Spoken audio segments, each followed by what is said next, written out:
श्री गणेशाय नमः। आप सभी का हमारे YouTube चैनल पर हार्दिक स्वागत है।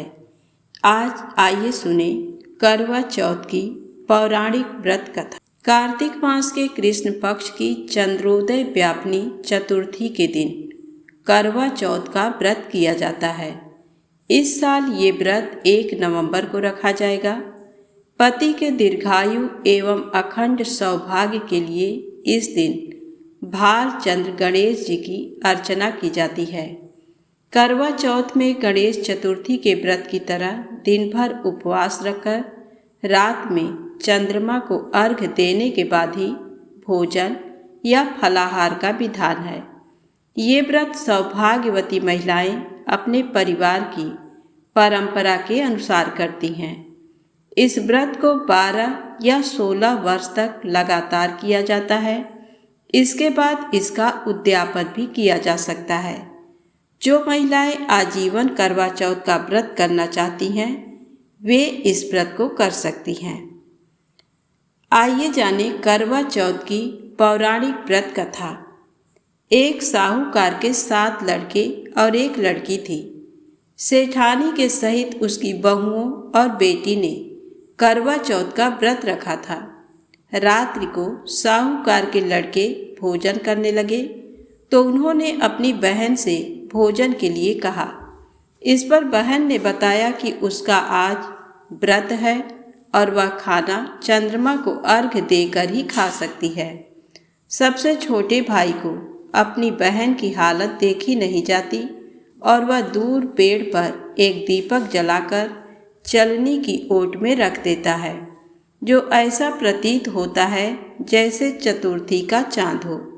बहन ने अपनी भाभी से भी कहा कि चंद्रमा निकल आया है, व्रत खोल ले। लेकिन भाभियों ने उसकी बात नहीं मानी और व्रत नहीं खोला। बहन को अपने भाइयों की चतुराई समझ में नहीं आई और उसे देखकर करवा उसे अर्घ्य देकर खाने का निवाला खा लिया। जैसे ही वह पहला टुकड़ा मुंह में डालती है, उसे छींक आ जाती है। दूसरा टुकड़ा डालती है तो उसमें बाल निकल आता है और तीसरा टुकड़ा मुंह में डालती है तभी उसके पति की मृत्यु का समाचार उसे मिलता है। वह बेहद दुखी हो जाती है। उसकी भाभी सच्चाई बताती है कि उसके साथ ऐसा क्यों हुआ। व्रत गलत तरीके से टूटने के कारण देवता उससे नाराज हो गए हैं। इस पर करवा निश्चय करती है कि वह अपने पति का अंतिम संस्कार नहीं करेगी और अपने सतीत्व से उन्हें पुनर्जीवन दिलाकर रहेगी। शोकातुर होकर वह अपने पति के शव को लेकर 1 वर्ष तक बैठी रही और उसके ऊपर उगने वाली घास को इकट्ठा करती रही। उसने पूरे साल की चतुर्थी को व्रत किया और अगले साल कार्तिक कृष्ण चतुर्थी फिर से आने पर उसने पूरे विधि विधान से करवा चौथ व्रत किया। शाम को सुहागिनों से अनुरोध करती है कि यम सुई ले लो, पी सुई दे दो, मुझे भी अपनी जैसी सुहागिन बना दो, जिसके फलस्वरूप करवा माता और गणेश जी के आशीर्वाद से उसका पति पुनः जीवित हो गया।